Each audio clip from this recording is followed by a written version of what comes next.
Hey everybody, it's Jason Blaha here, and I love it when subscribers give me questions or criticism like this because it's not being negative criticism. This is a sort of criticism that when people post, it allows me to make really good, useful, informative videos that can help you guys decide what you need to be doing for your own personal goals and to reach your goals. Now, I always said, and I still say to this day, that at least 90% of you guys out there, all of your chest pressing, all of it should be done with a pause. And the reason for that is that most guys have an average size rib cage. Most guys have an average size arm. Your chest needs to get most of the focus from your pressing. And if all your bench press, whether it's flat bench, incline, decline, whatever it happens to be, if you pause on the chest with your scapula retracted for just a brief second before you move it, you're going to get the most recruitment possible on each rep inside your actual pectorals. Your pecs are going to have to do far more of the work. They're going to take the brunt of the load. You're going to get maximum motor unit and muscle fiber recruitment by doing that. Conversely, most noobs, particularly guys in their first year or two, if they do touch and go at all, they don't pause for just a split second and then press it, which is normal touch and go. They actually bounce it off their chest. And by bouncing it off the chest, people not only lose that tightness in the chest and the bottom, but their chest doesn't actually have to activate as hard to get the weight moving. And it starts to become more and more, the more touch and go you get, and dramatically more so when you get to bouncing or short stroking the reps, it becomes a more anterior deltoid and triceps dominant exercise. So it really becomes a big deal for most guys trying to get balanced development. If they train this way, they're going to have to do a lot more direct chest work in order to develop thick, full pectorals. So it's really problematic. And so most guys would benefit massively from exclusively pause work so that they can develop their chest without doing a lot of accessory work for it. They can use their chest presses to actually build their chest, just like you guys use your weighted pull-ups to build your lats. So it's the same concept here. The big compounder, which should build most of the muscle in it. Then they can go back and do extra arm work.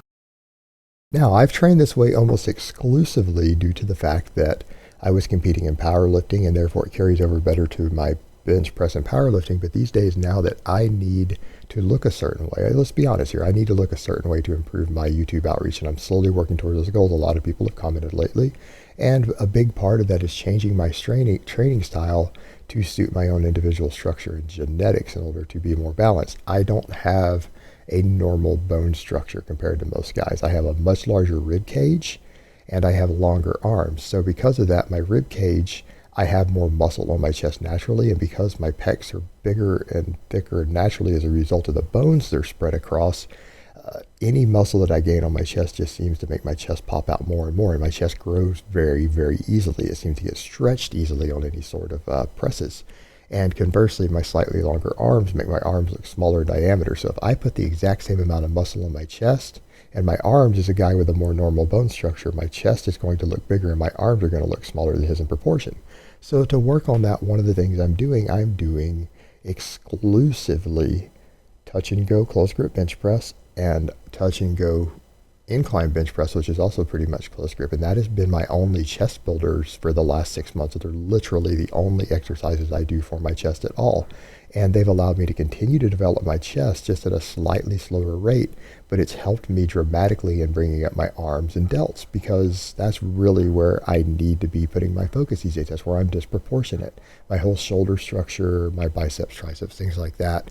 Maybe a little more upper chest, because I've got to get around that big back and pecs and legs that I have. I've got to get more proportionate. And so to do that, I have taken these movements and made them slightly more shoulder and tricep dominant in addition to all the shoulder and tricep and bicep work I'm doing. So if you guys look here, last night, I put this up on the fan page, just kind of as a good example of how my recomp's coming along. I'm about halfway where I need to be at this point. I've probably lost about 50% of the body fat I need to lose, and I probably need to put on another 5 or 6 pounds of muscle over time, and then my recomp will be complete at that point. But my girlfriend just snapped a quick pic. I was up painting last night in one of the spare bedrooms here, and she reached up and said, "Hey, I want to grab a picture." And I turned around and she took a picture. She's clearly much better at these half natty angles than I am. I'm terrible at taking photos. I'm not an artist.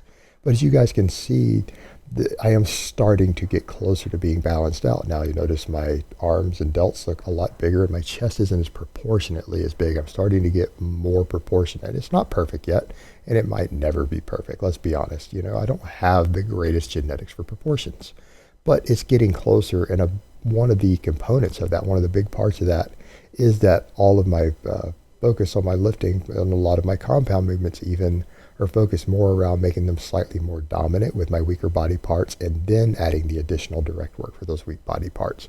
So for me, I clearly haven't lost chest size. I've gained chest size while doing the touch and go, but it has helped me quite a bit in bringing up those weaker body parts. So guys, it's just about finding the tools that work specifically for what you're trying to do and what your needs are.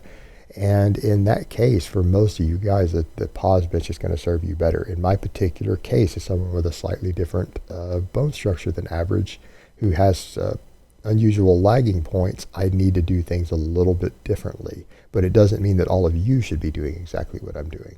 All right, guys, but that's really all I have to say on that today. I hope it's been informative, and I will talk to you guys next time.